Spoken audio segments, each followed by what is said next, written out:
The legend of voodoo in New Orleans. If one night you happen to lose your way in New Orleans, the bustling city along the Mississippi River, where jazz music echoes from the bars of the French Quarter, where golden lights spill across cobblestone streets, you will sense that this place holds another soul, a shadowy layer hidden beneath the laughter and the vibrant cocktails.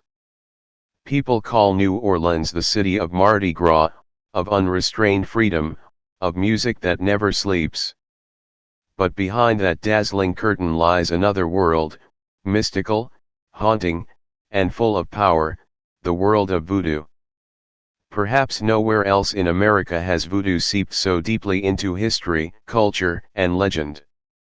It lingers in the moss-covered cemeteries, in the creaking wooden houses, in the rhythm of drums that rise on nights of the full moon, in the whispers of those who believe another realm exists side by side with ours.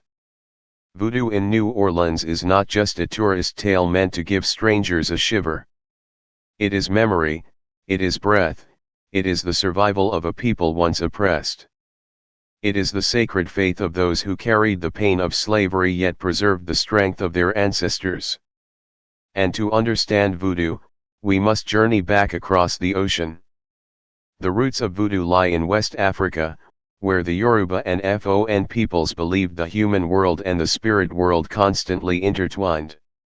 They worshipped countless deities called Loa, each ruling over an aspect of life. Legba guarded the gates between realms, Urzuli was the goddess of love, and Damballa, the serpent god, embodied creation and immortality. When millions of Africans were captured and chained aboard ships bound for the New World, they still carried these gods in their hearts. And when they set foot on foreign soil, the gods did not vanish, they transformed, they blended, they endured in new forms. In Saint-Domingue, the island that would become Haiti, voodoo became a force of strength that empowered enslaved people to rise in rebellion. From Haiti, many migrated to Louisiana, carrying their faith and rituals with them. There, voodoo was no longer purely African, it intertwined with French Catholicism and native traditions. Gods merged with saints, Damballa became Saint Patrick, Urzuli intertwined with the Virgin Mary. This fusion gave birth to Louisiana voodoo, African, Catholic, and native all at once, a unique religion that could only exist in New Orleans. But with its spread came fear. White settlers looked upon voodoo as dark sorcery, a lurking danger, while the black community saw it as a lifeline to their ancestors, a faith that kept them alive. And from this tension, countless mysterious tales began weaving themselves into legend. In the imagination of the West, the voodoo doll became the most terrifying symbol of all. People believed that with just a small doll and a few pins, one could control another person's fate. But in truth, within the original tradition, the doll was not only used for curses. It could be an object of blessing, of healing, of love, or of family protection. A mother might place a doll beneath her child's pillow to chase away nightmares. A young woman could ask a priest to craft a love doll so that the man she adored would turn his eyes toward her. Of course, there were also whispers of dolls being used for revenge, to bring misfortune, but that was only a shadow within a much larger picture. If the doll is the familiar symbol, then the serpent is the sacred soul. In voodoo, the snake is tied to Damballa, the god of creation, coiling endlessly like the eternal river. In ceremonies, priests might hold a snake, letting it slither across their shoulders and neck, as if the spirit itself were entering them. People believed that when Damballa was present, peace and rebirth would follow. Yet, there was also a warning: to insult the serpent god was to invite disaster. On certain nights, they say drums could be heard echoing from the empty fields along the Mississippi. Shadowy figures danced within circles of fire, and snakes appeared, gliding under the moonlight, signs that the spirits had arrived. Louisiana voodoo is especially renowned for its moonlit rituals. The drums thunder like the heartbeat of the earth, while participants dance frantically until spirits descend into their bodies. Some collapse, their eyes glassy, their bodies trembling as if seized by an invisible force. In that state, they speak with voices not their own, carrying messages from the divine. Young women would bring tokens of their lovers, a handkerchief, a lock of hair, and hand them to the priest. Days later, the young men would seem bewitched, drawn irresistibly into passion. But there were also darker rites, where animal blood was spilled, and vengeance was summoned. Figures shifted in the firelight, beings half human, half spirit, memories that witnesses swore they had truly seen. And among all these legends, one name blazes brightest: Marie Laveau, the Voodoo Queen of 19th century New Orleans. She was at once a hairdresser, a priestess, a healer, and an emblem of power. The wealthy sought her blessings for business fortune, lovers came to her to bind their fates together, and the poor turned to her for healing and protection.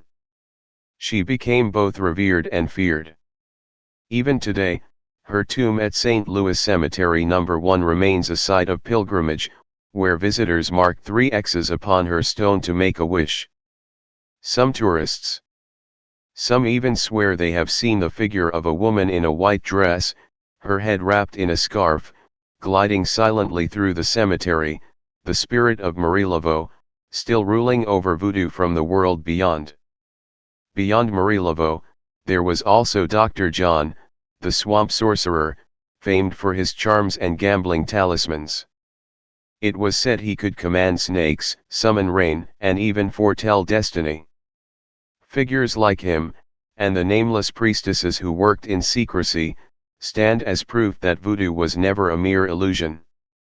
It was, and still is, a living tradition, carefully guarded within Creole families, passed quietly from generation to generation.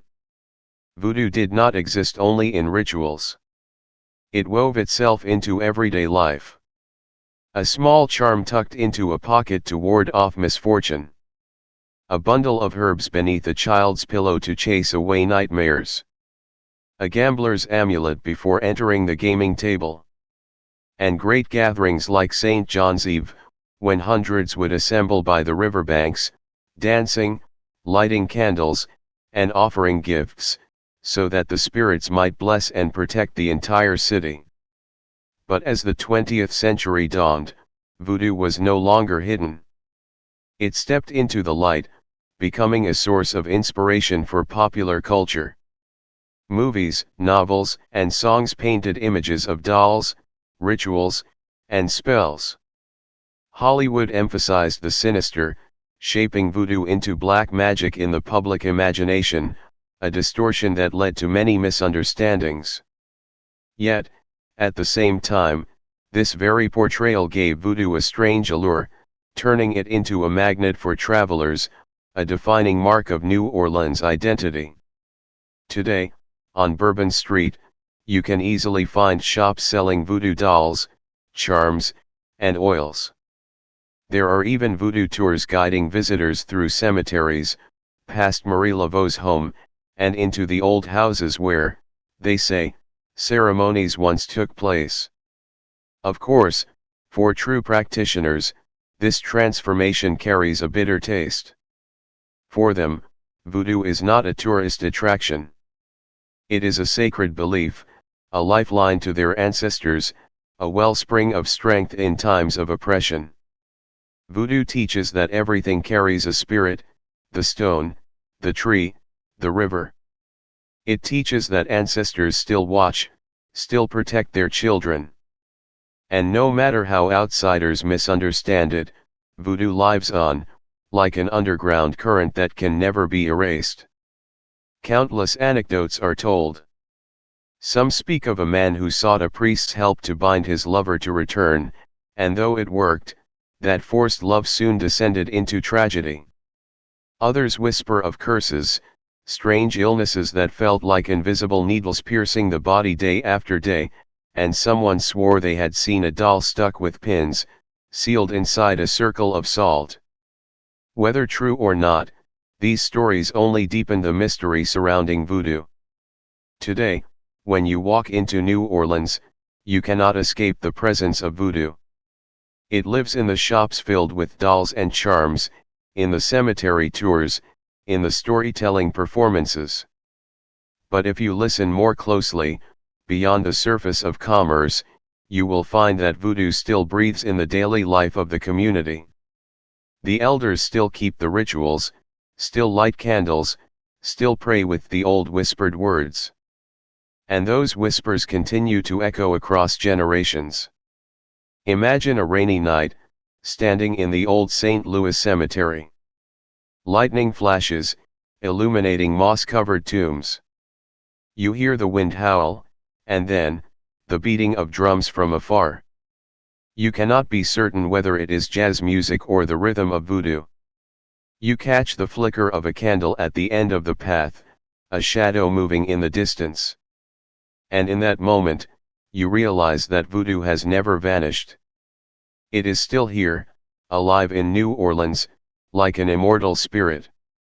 They say if you stop at Marie Laveau's tomb, draw 3 X's, whisper your wish, and leave an offering, you will feel a breeze brush against your cheek.